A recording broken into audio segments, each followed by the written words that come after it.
So Ari got a shampoo this morning, and Mom brung her in with gently detangled hair. So I'm gonna go in and do another detangle so that we can give her box braids today. So I use my spray bottle. It's my very best friend. Between my spray bottle and my detangling brushes, is how I get my job done.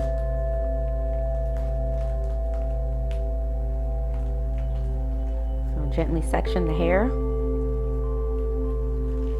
If you notice that the hair is getting stuck, just be gentle and pull it apart.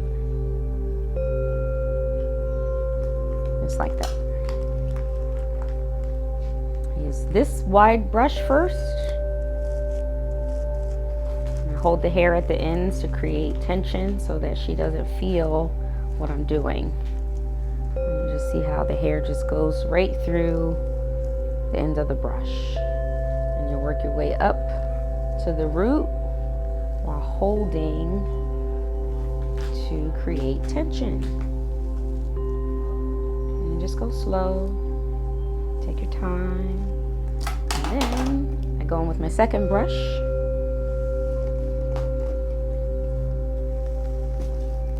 And now her hair is completely detangled in this section.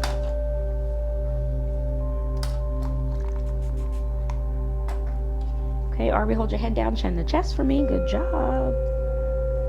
Now, I will start sectioning for the braids.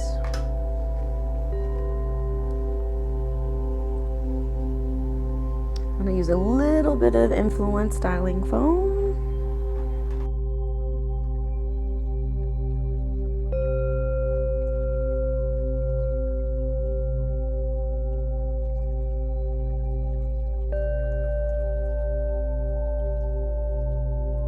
So right now I am sectioning Ari's hair and starting the braid with just a little bit of styling gel, a very tiny bit.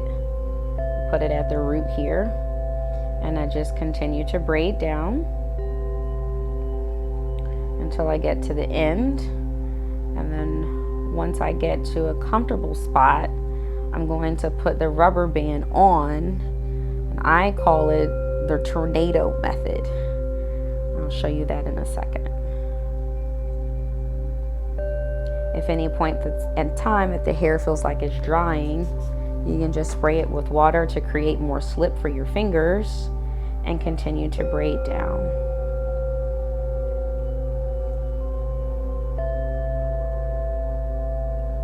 And pretty soon I'm going to grab my rubber band.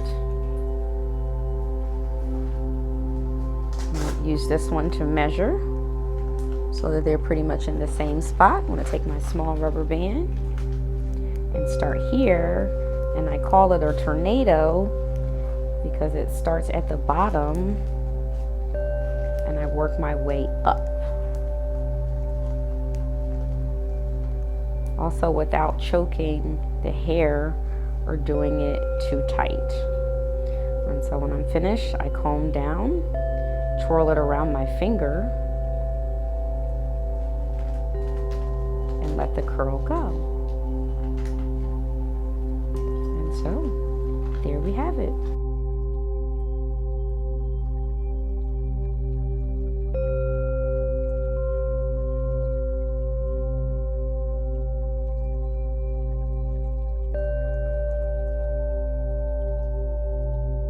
A lot of times, people's hair that I do, like children, hold your head down for me, chin to chest, good job. Their parents are very busy, and sometimes they need to drop their kids off to get their hair done while they run errands. Maybe go to the grocery store, the bank. Right here, island. Yeah, in the hallway. Hold your head down for me, chin to chest. Good job.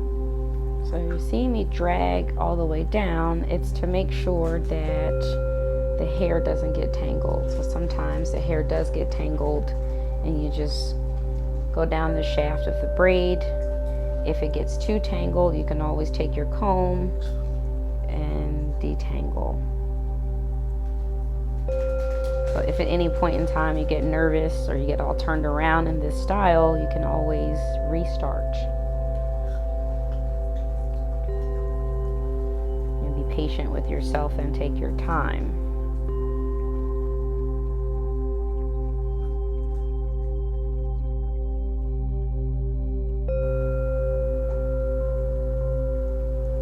I will say drawing on the scalp is challenging, but you can do it. Just take your time.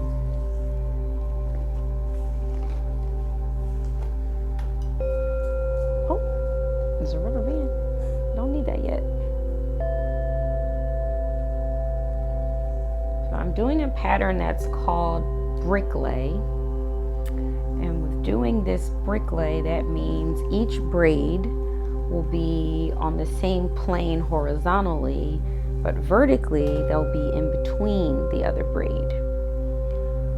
And I like to do bricklay because it gives the illusion that you have more hair on your head than you do.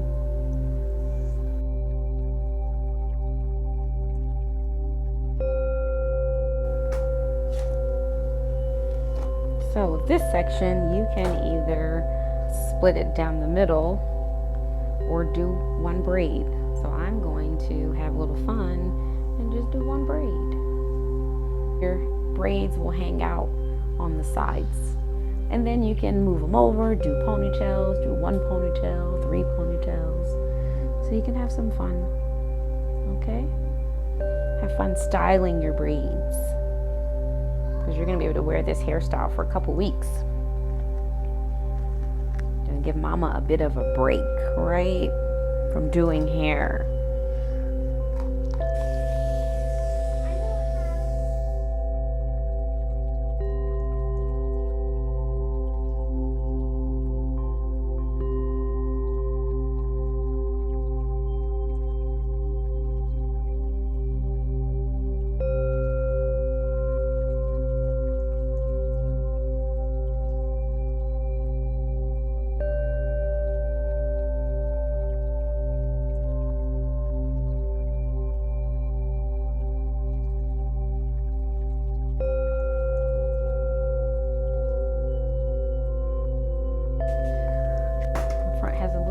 Different texture than the rest of the hair, which is normal all over the head. And I'm going to teach you a technique. So there are 3 pieces here, but the one in the middle doesn't have as much hair as it needs. So we're going to do something called borrowing. And so we're going to borrow a little bit of hair from that section on the right and add it to the middle. I'm going to do it again here. I'm going to take a little piece and add it to the middle so the braid can stay uniform. So just remember, when you're ready to take this out, remember that you borrowed just a little bit, sort of like in math. You borrow one and take one away. Subtraction, yeah, right? Addition and subtraction. I'm working without Yeah. So are you adding 2 digits together now? So if you're doing like 10 plus 12? Subtraction, okay. Front of Ari's hair to release what a lot of people call baby hairs, or the edges. We don't braid those because it could hurt. So pulling on them could be really uncomfortable. So you can use a light holding gel or a holding spray to lay the hairs down. Because as a stylist, whether you're styling at home or you're going to a hairstylist, you want to make sure that they're not causing any harm to the hair or any damage. So we would be gentle with that area. It's very fragile. And it's curling up. It doesn't want to stay down, but that's okay. You can bring your hand down and continue braiding until you switch your hand position and braid all the way down. And then if you can see here, some of the hairs are getting caught, so just gently release them. And then with this braid, I am going to have to borrow. So I'm going to get this piece in the middle and then take some of this hair and add it. And then we continue braiding down. Some white buildup here from the product, you can squeeze it and bring it down here as opposed to adding more product. With natural styling, you don't want to have a lot of product in the scalp or on the scalp or in the hair or on the hair. It will make the hair feel very tacky. So my clients, I like to style them with the least amount of product as possible, but also getting the job done that I desire, because I want them to be able to touch their hair and it not have any buildup on